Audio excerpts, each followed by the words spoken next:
परीक्षित कहते हैं कि है वंश का अंत करने के लिए स्वयं भगवान ने परशुराम के रूप में अवतार ग्रहण किया। 21 बार क्षत्रियों का विनाश किया पूरे विश्व के।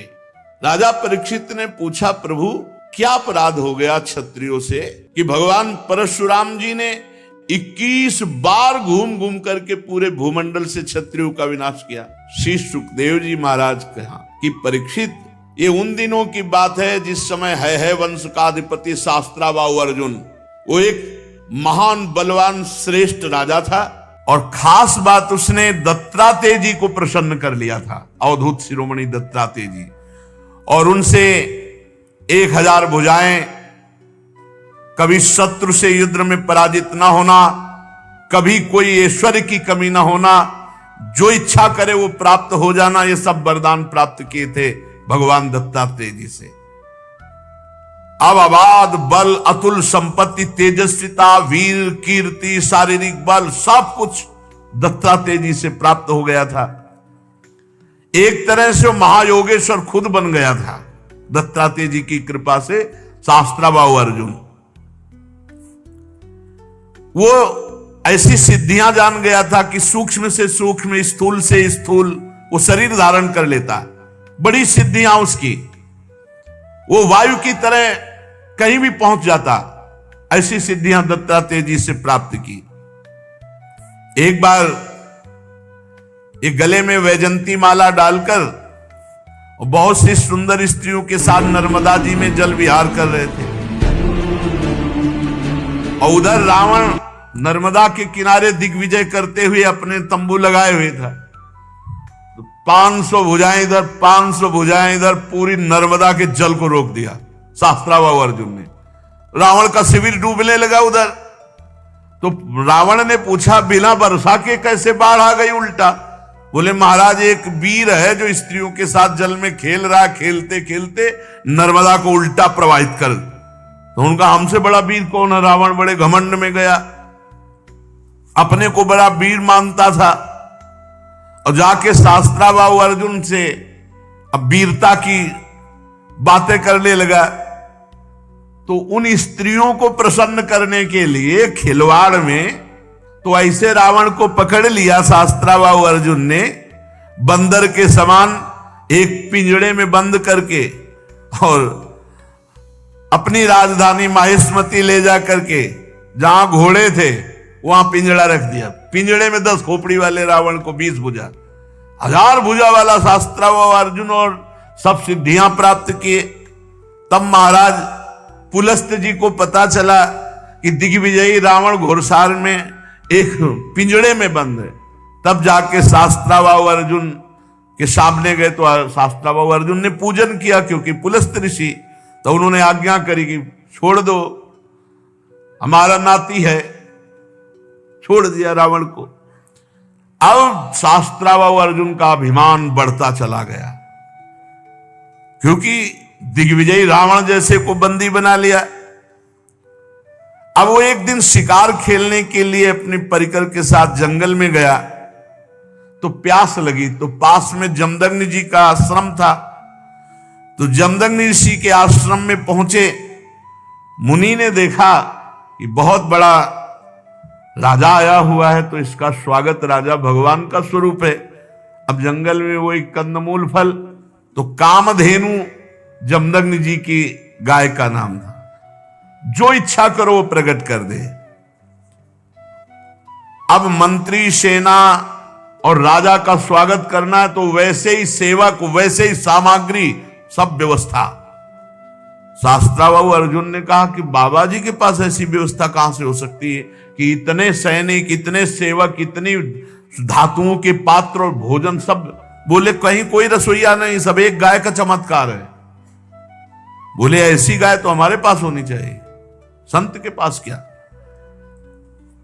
अब जमदग्नि मुनि का ऐश्वर्य कामधेनु से था, तो चिढ़ गया शास्त्राबाहु, जबकि प्रसन्न होना चाहिए कि इतना बढ़िया स्वागत किया। और उसने आदेश किया जमदग्नि ऋषि से कि कामधेनु हमारे सैनिकों को दे दो। जमदग्नि जी ने कहा, नहीं, ये तो यज्ञ के हविष्यान्न के लिए, अतिथि सेवा के लिए है। तो कहा मैं एक बार केवल कहता हूं, दोबारा छीन लेता हूं। शास्त्राभाव अर्जुन ने आदेश किया, कामधेनु को बंदी बनाकर ले चलो। अब कामधेनु डकराती हुई बलपूर्वक शास्त्राभाव अर्जुन महिष्मतीपुरी ले गए। जब शाम के परशुराम जी आए तो आश्रम सब उजड़ा हुआ। मां से पूछा तो उन्होंने बताया कि सारा का सारा दुष्टता का वृत्तांत शास्त्राभाव अर्जुन है वंशी। भयंकर फरसात हाथ में लिए हुए परशुराम जी जैसे किसी महामत वाले सिंह को कोई दबा नहीं सकता, ऐसे गरजते हुए महिष्मतीपुरी गए। अभी वो मस्ती में था कि प्रवेश ही नहीं कर पाया था कि भगवान परशुराम जी पहुंच गए। परशुराम जी की बड़ी विलक्षण झांकी थी। हाथ में परशुराम, मस्तक पर जटा का मुकुट, त्रिपुंड लगा हुआ। जे भी शास्त्राभाव अर्जुन झपटा, भगवान परशुराम जी ने जो जटाएं सूर्य की तरह चमक रही थी खोल लिया और हाथ में फरसा धारण करके बात की बात में सारी सेना को विध्वंस करके और उसके 1000 भुजाएं जो भगवान अवधूत शिरोमणि दत्तात्रेय जी के द्वारा दी थी, सब काट के गिरा दी। फरसे का ऐसा प्रहार कि कोई सामने नहीं बचा। बाहें जांघें सब काट काट के। परशुराम जी के बाणों से जब है पति का सर्वनाश हो गया तो 10,000 लड़के थे शास्त्राभाव अर्जुन के, 10,000। भगवान परशुराम जी तो 10,000 लड़के तो अभी नहीं थे इनके साथ, ये अलग थे। सब पूरे परिकर सहित शास्त्राभाव अर्जुन को मार डाला भगवान परशुराम जी ने। कामधेनु छुड़ाकर आश्रम में ले आए। महिष्मतीपुरी के शास्त्राभाव अर्जुन का विनाश बड़ा आश्चर्य में। जमदग्नि जी ने कहा, हाय हाय परशुराम, तुम क्या उपद्रव करते हो?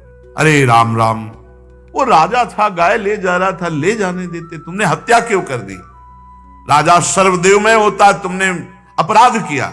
अरे हम लोग ब्रह्म ऋषि हैं, क्षमा हमारा बल है, संसार हमको इसीलिए पूजता है क्योंकि हम क्षमावान हैं। तुम्हारे ब्रह्मा जी भी क्षमा के बल से ही ब्रह्म पद पर स्थित है। ऋषियों की शोभा क्षमा होती है, ये सर्वशक्ति प्रदर्शन नहीं। भगवान तुम पर प्रसन्न हो, अब तुम तप परायण हो, तुमने अपराध किया, राजा का वध किया, ये ब्रह्म हत्या से भी बढ़कर है। जाओ तीर्थों का सेवन करते हुए तप करो और इसका प्रायश्चित कर डालो। भगवान परशुराम जी घुटने टेक कर जमदग्नि जी के आगे जो आज्ञा। अब 1 वर्ष तीर्थ यात्रा करके अपने आश्रम पर आए। परशुराम जी की माता रेणुका गंगा तट पर संध्या के लिए गंगा जल आदि लेने गई थी। वहां एक गलती हो गई माता जी से। आज सत्संग में कहा, नेत्र वाणी कान संभाल के नहीं अपराध बन सकता किसी से भी। तो वहां गंधर्वराज चित्ररथ अप्सराओं के साथ जल विहार कर रहा था। गंधर्वराज के जल विहार करते समय अंग प्रत्यंग और अप्सराओं की वो क्रीड़ा माता जी कुछ क्षण देखती रही। अच्छा लगा, बस कोई कामना नहीं हुई, कोई मलिनता नहीं आई, बस देखती रही, अच्छा लगा। और भूल गई कि संध्या का समय पतिदेव तर्पण आदि के लिए इसमें लिखा हुआ है कि उनका मन गंधर्वराजम क्रीडंतम मत्सरोभीर पश्यत, अच्छा लगा। विलोकयंती क्रीडंत मुदकार्थम नदीम गताहा, उनका मन खिंच गया चित्ररथ की इस अप्सराओं से केल। कहा जमदग्नि जी का एकांतिक भजन में स्वभाव, और माताजी ने जब चित्ररथ गंधर्व की केली देखी अप्सराओं से तो अच्छा लगा। बस ये संध्या का समय बीत गया। भगवान जमदग्नि जी इंतजार कर रहे हैं, ऐसा कैसे हो गया कि संध्या की अवहेलना हो गई और अभी तक रेणुका जल लेकर नहीं आई। अब जे ही होश आया जमदग्नि ऋषि को, भयभीत हो गई कि अब तो भारी अपराध बन गया। वो महर्षि के सामने आई है, गंगा जल का कलश रखा, हाथ जोड़कर खड़ी हो गई। जमदग्नि मुनि ने कहा मैं देख रहा था, तुम्हारा मन चित्ररथ गंधर्व की केली देखने में खिंच गया। तुम अपराधी हो, पापिनी हो, तुम एक ब्रह्म ऋषि की पत्नी होकर ऐसा कैसे देखा? इसका दंड है मृत्यु। ऐसा कठोर शासन। अन्य पुत्रों से कहा, मार डालो इसको, रेणुका को। किसी भी पुत्र की हिम्मत नहीं हुई। इतने में तीर्थ यात्रा करके भगवान परशुराम जी आए, प्रणाम किया तो उनका बेटा, मां और भाइयों को मार डालो। परशुराम जी ने कोई विचार नहीं किया, तत्काल मां और भाइयों के फरसे से गले उड़ा दिए। सत्यवती नंदन महर्षि जमदग्नि जी बहुत प्रसन्न हुए और कहा, बेटा तुम्हारी जो इच्छा हो वरदान मांगो। परशुराम जी ने कहा, मेरी मां मेरे भाई जीवित हो जाए, उनको ये पता भी न रहे कि मैंने वध किया है। तत्काल जीवित हो गए। भगवान परशुराम जी के ऐसा कहते हुए ऐसे उठ के बैठ गए जैसे सो के, पूरे सकुशल। परशुराम जी को पता था हमारे पिता जमदग्नि जी कितने महान पवित्र ऋषि और तपोबल संपन्न हैं। शास्त्रावाहु अर्जुन के वध का प्रायश्चित कर लिया था।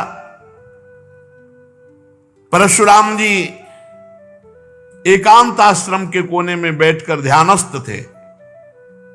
बहुत दिनों के बाद शास्त्रावाहु अर्जुन के लड़कों के हृदय की जलन, वो आए और देखा महर्षि जमदग्नि अग्निशाला में ध्यानस्थ बैठे हैं।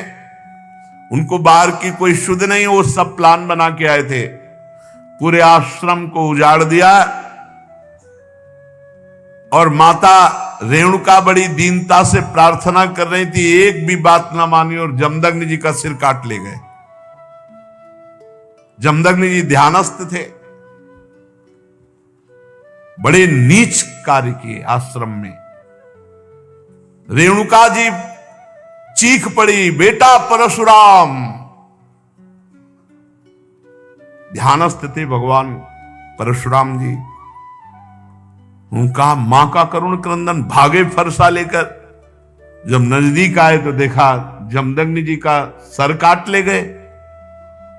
परशुराम जी को अत्यंत क्रोध। माता से कहा कि बिलाप मत करो, वीर पुत्रों की मां बिलाप नहीं करती। आज मैं प्रण करता हूं कि विश्व में क्षत्रियों का संहार कर डालूंगा, एक भी क्षत्रिय विश्व में नहीं रहेगा। अभी पीछे जो आप चरित्र सुन रहे थे, उनमें एक घाघरा के नीचे माई के बालक क्षत्रिय छुपा लिया गया था। वो क्या उनका नाम विस्मरण हो रहा, जंघा में के पास छुपा लिया था, वही केवल बचा था। उसी से क्षत्रिय वंश चला, पीछे चर्चा में भी आया था। भगवान परशुराम जी ने भगवान शंकर का स्मरण करके संकल्प लिया कि विश्व में क्षत्रिय नहीं रहने देंगे।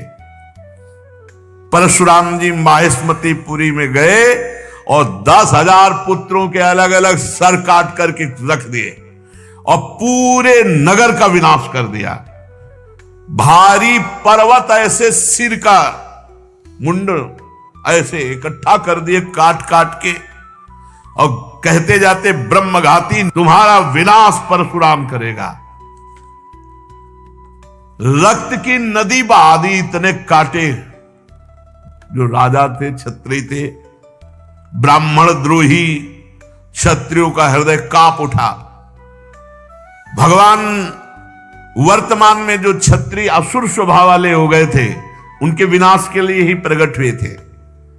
इसलिए अपने पिता जमदग्नि के वध का निमित्त बनाकर 21 बार, एक बार घूम के काट डाला, फिर 2 बार घूम के, 21 बार पूरे विश्व में घूम करके 5 तालाब समंत पंचक में रक्त के बना दिए काट काट के। और फिर अपने पिता का सर जो सुरक्षित रखा हुआ था माता के पास, जोड़ा